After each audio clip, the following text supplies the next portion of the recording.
पताल चटनी, चलना ओ टूरी झमाझम नाच नचनी। मांदर बाजे गूंजे गली गली, तोर संग झूमत हवा में इसने पगली। बोरे बासिया पताल चटनी, चलना ओ टूरी झमाझम नाच नचनी। कर मददरिया के रंग जमाही, आज के रतिया माया के गीत गवाही।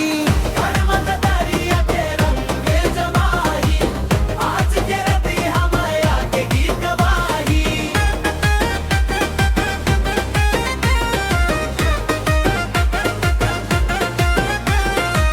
महुआ के डारी ले सुघर बयार, तोर नैनन मन चमके चंदा हजार।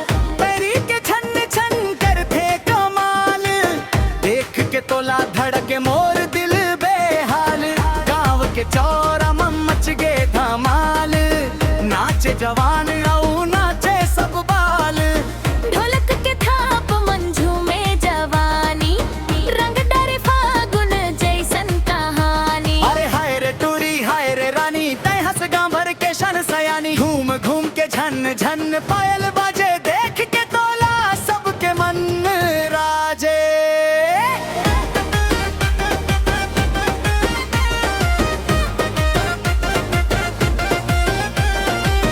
तेंदु के छैहा नदी किनार, तोर संग घूमे के लागे बहुते प्यार। लाली लाली गाल हंसी मुस्कान, बना दे थे मोला पूरा दीवाना। मांदर टिमकी बांसुरी बाजे जे, माया के रंग आज सबला साजे जे। नाचत गावत बित जावे रतिहा, संग तो रही बे मोर अर्जिया। झूम रे संगवारी झूम रे भाई, छत्तीसगढ़ में तारी के जय जय गाई। बोरे बासी के महाक के सुहानी, पताल चटनी संग दे